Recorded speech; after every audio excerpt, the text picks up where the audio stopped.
my God, dude. What are we doing, man? Alright, what's going on, gang? We are at the shop, and I've got some help today. Jackson is here.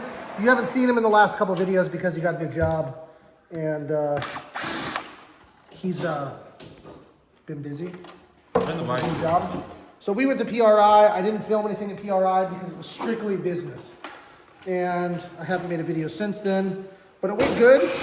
We met some awesome people. We have possibly some new partnerships, and also just kind of following up with our current partners about 2025. Super sad day, but if you turn around, you can see all the vinyl is coming off the car. This was definitely one of the coolest deliveries I've ever seen, and I know I'm biased because it's my car, but onto the new one. So we're pulling all this stuff off. We're addressing some of the fiberglass damage thanks to Jackson. He fixed my shit last year when we crashed the back of the car. That's this side right here, actually.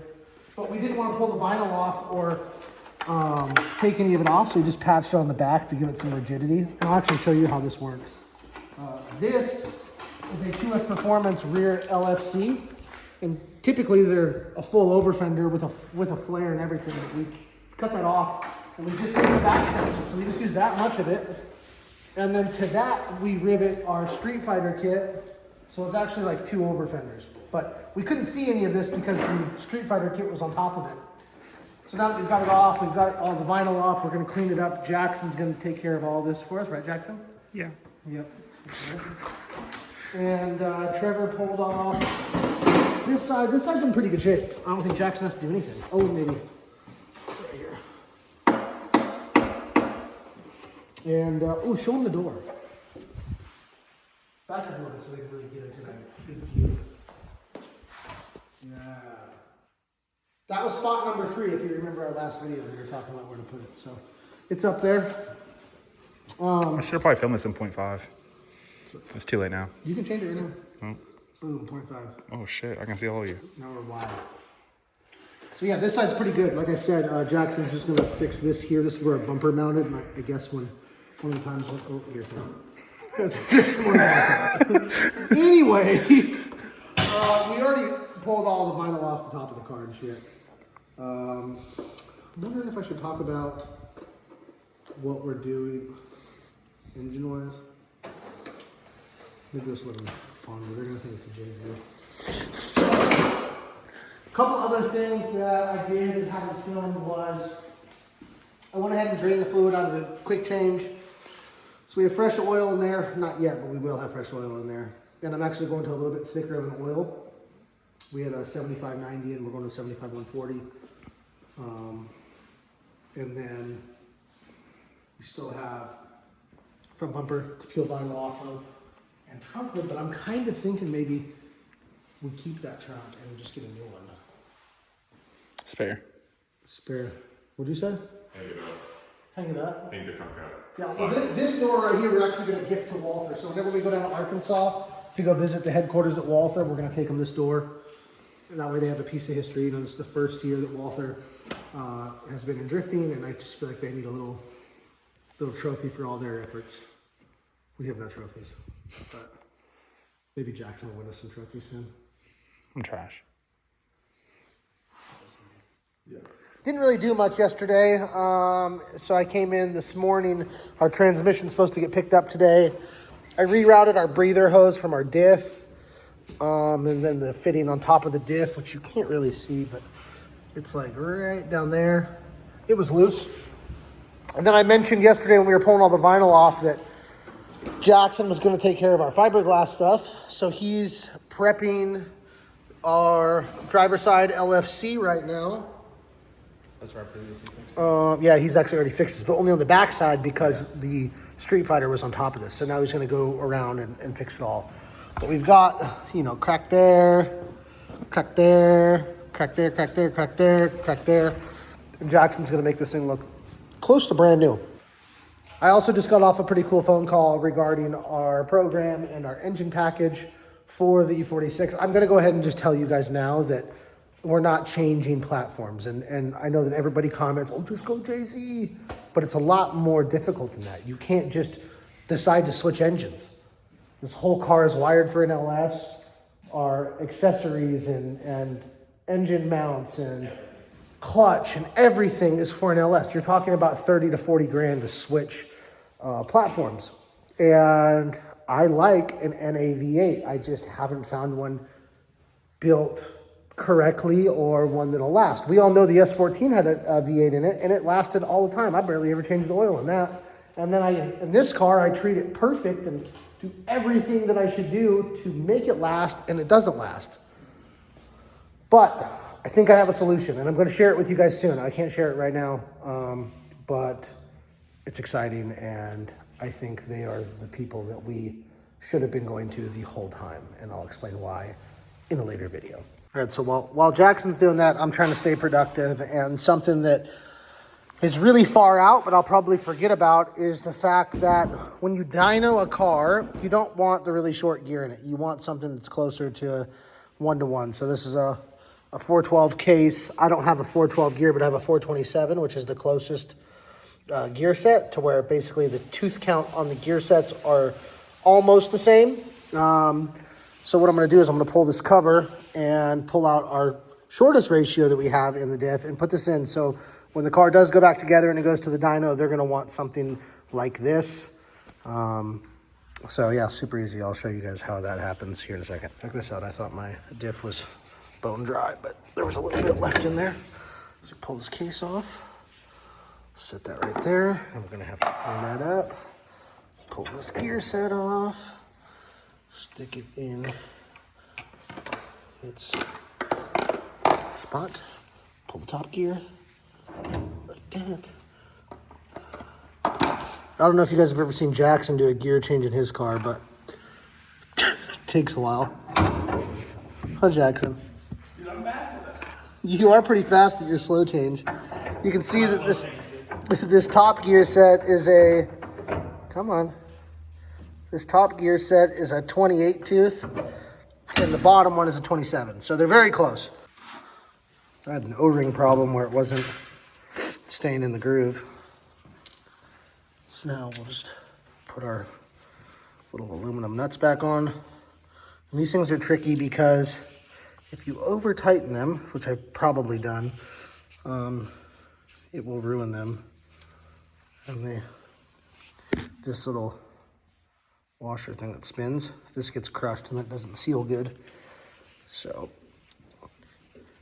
we just have to basically just barely snug them up. So I'll do it all finger tight first. And let me tell you guys, this is the best investment to a drift car. I know it's expensive, but it's a buy once, cry once situation. And I think for the lower horsepower guys, this thing is, even though it's super overkill, the fact that you can change gears is fantastic. All right, so I did that thing again where I do a bunch of work and forget to film it. But I honestly didn't forget to film it. It was because I've had my phone in the house. She was playing Roblox. So the fiberglass job is looking really good. We've got a bunch of Jackson's parts for the other car. We're actually going to talk about that in today's video. So one of the things for our new setup, if you guys remember, there was my big fresh produce catch can that was right here. And it's a beautiful piece. Jackson's actually going to run it. But we are going to have some new lines that need to get through here and into the car, which means that we need to free up some of that space. So our coolant expansion tank, which we all know needs to be mounted higher than the engine and the radiator. So this is the best spot. The only thing is with an E46, there's not really a flat place on the firewall. There's not a lot of firewall real estate. So I made some like standoffs with some riv nuts and some tubular washers, and it's secure, looks good. Really happy with that placement. We still need to find a place to mount the fuel pressure regulator up here. I think it's going to kind of go up in this area. Olive's coming. But yeah, it looks pretty damn good.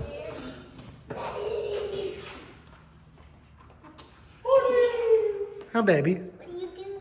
Filming you? What? Yeah. Yeah, I'm happy with it though. It looks good. Show Uncle Mo, see if Mo approves. All right, I know it looks like a fucking tornado hit my house, but this is my home garage, and we've been storing a lot of Jackson stuff here. I know I've pointed this car out and said we'll talk about it in another video. We're building another E46, and Jackson, from what you guys have seen on the channel and on my Instagram, is always driving basically a stock sedan with SLR on it. And he drives it incredibly well, but we figured it was time to build a proper E46. And it's time to bring the car from hibernating in the garage at my house all summer to the shop to build it this winter. There'll be a little bit of downtime with my car for a couple months. It won't actually even be, or a month at least. It won't be at the shop. It will be in St. Louis with Andy Seehausen. And that will allow us time to completely focus on this car for Jackson. And we have some pretty interesting and exciting plans that we can't share yet. Actually, a lot of really cool stuff that we can't share yet. But yeah, it's time to bring this car to the shop. And we were pretty busy all day, and it gets dark at 5 o'clock. So we're going to try to get it to the shop tonight. Olive and my wife are going to a movie tonight, which allows us time to thrash on this. So we were waiting on some wheel bearings. Now they're here. We've got the rear trailing arms up. This is an M3 rear-ended car. It's actually the same setup that was in my E46 all year before I got a quick change. So we're gonna make this thing a roller, go get an open trailer from Jackson's dad, and get this thing up to the shop, and we'll talk a little bit more about it. Look at that. I obviously couldn't film and push it on, but it was way easier than we thought. So, car's loaded. Finally have my garage back. And now we're gonna take it to the shop and talk about it, of course. Honestly, this iPhone in the low light is kind of shredding right now. Looks good. Dude, my Android made that pic fire, dude. Android's a piece of shit. Comment below if you guys think Androids are trash. Yo, look at this. Look at this picture, though. That's Instagram, dude. Look, it's dark as fuck out here and he did that. Look at this. All right, and we're at the shop. Easy as that. Didn't film any of it, but the car's here. It's on jack stands, and this is where it's going to live for the next... Hi, baby. Hi. The next 2 months until both these cars are together and running. Olive is being a huge helper right now and trying to get all this rainwater off the car. Thank you very much. You want to show everybody on YouTube your new bike? Yeah. I think some people already saw it, but check it. Yeah, have them check it out.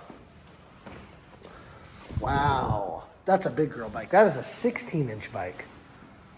Yeah, but it's slippery right now, isn't it? Yeah. Yeah. So anyways, this car used to be Jackson's. It's basically everything that's in his sedan that you guys have seen on the channel or on my Instagram. He took everything out of this car and put it in the sedan, and then sent this car down to Rise Fab and had them put in a Cage Kits cage and a couple other little bits. We got Rise Fab,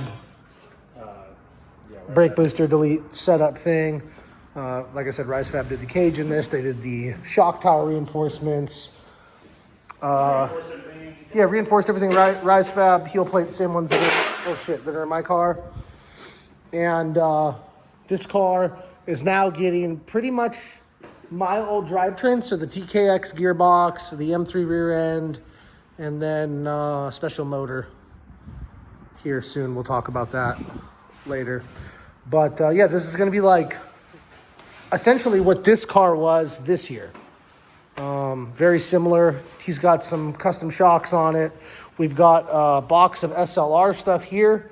So here's a whole front kit from SLR. We've got the brand new SLR sway bar. And then, let's see, we have more parts back here. It's the bathroom. All right, in here, we've got boxes from Sicky. I think these are headers, engine mounts, tilt and clutch, some other stuff. So we've got a lot of parts for it. We've just kind of been waiting to get started on it. This thing always has had a problem this year, so but I think we've got a solution. So I'm excited for you guys to have content on both cars. Similar caliber, but this one's kind of really jumped to the next level, and this one is a little bit more relatable, I would say. It's the baby version here. Yeah, it's like the baby version of this car. But everything that this car was the majority of the year is now in this. And then, of course, you know, this got some upgrades. All of you are doing a great job. So, Jackson, what are some other things that you did on this car to save some money? Because I feel like this car got so crazy, so fast that it's like it's not relatable anymore. This car is It's crazy. So this car has the quick change dog box setup. My car does not. Just can't afford that at the moment. So we went with the E46 M3 rear end, same dry shaft from this car, and then his TKX. So it's a TKX 5-speed, tilt and clutch. Yeah, that tilt and clutch is actually spec'd for the TKX. And the cool part is whenever he does upgrade to a dog box, that same clutch works. You just have to change the throwout bearing. So I'm still running the TKX clutch in this car with the dog box, just a different throwout bearing. So yeah, like the M3 rear end, that's like $1,000, $1,500 or so versus a $10,000 quick change, and then Okay, it's not that much, dude. it's close. It's not that much. It's close. But and then dog box as well. TKX is $3,000 give or take. Dog box is substantially more than that. It's like 20 grand total to do a quick change dog box setup. Yeah, with all the arms, With everything, with So, all like, of the axles. shit, the drive shaft, Yeah. the bell housing, it's 20 grand to do it. Yeah. So yeah, but that's only the spot that's really missed on this car is like Yeah. quick change dog box, and this car. But that setup, and like the quarters are still there and stuff. the setup that you have though, with the M3 rear end and the TKX, is good for we know now. Yeah. Over It's 550. good. We ran my Texas speed motor made 570, or what was it? Is that what it was? 578. 578 or something. Almost 600 wheel, and that rear end did absolutely great. We only broke one axle all year. And it could have been because And it got a line from hitting the wall. It was the axle that was on the side where we wrecked the car, so we think that could have contributed to it. Yeah. So, anyways, it's a good setup if that's something that you guys were thinking about doing. You know, building a 500, 550 wheel E46, and you don't want to break 330 shit all the time or 325 shit. The M3 rear end is great. It's an LSD. It's not a. Especially combined with the clutch delay valve. Oh yeah. Yeah, The clutch delay almost valve. indestructible with the clutch delay valve and the M3 setup. And then what about fuel system? How are you saving money there? So we're using the stock gas tank, and then we're gonna do a Fuel Lab surge tank and their whole setup there. So it's So lift pump. lift pump Fuel Lab. It's a 340, I believe. Yep. Or something like that. And then it lifts to the surge tank, which has their brushless pump inside of it, and then that feeds the motor. That feeds the motor, and then there's a filter in line with that as well, which is a pretty cool setup. We'll show that. We don't have it here; it's at the house. And then basically, this car is constantly going to be evolving, so you guys will be able to kind of follow that. What we're actually going to do, probably mid-year to early next year, not 25. I mean like mid 25 to early 26. I'm going to go ahead and donate this fuel cell setup to Jackson for that car. And I'll switch my setup a little bit. So this car is always going to just be like a couple steps behind this one. But what we are able to do is like R&D this one, figure out what works, and then transfer it over here. Obviously, the motor situation, we're not sharing any information on that because, or I'm not giving him anything from my old program because it didn't work. So we have to revamp the engine package for both cars. Very excited. That'll be super sick. I can't wait to share it with you guys. All right, I know this video is kind of all over the place, but sometimes I feel like that makes the best videos, just random stuff over multiple days. And to be honest, I didn't have really enough on each day to make one video. But now that we got both cars here, this is super exciting. And there's going to be a ton of content. Can't wait to share it with you guys. See you in the next one. Peace.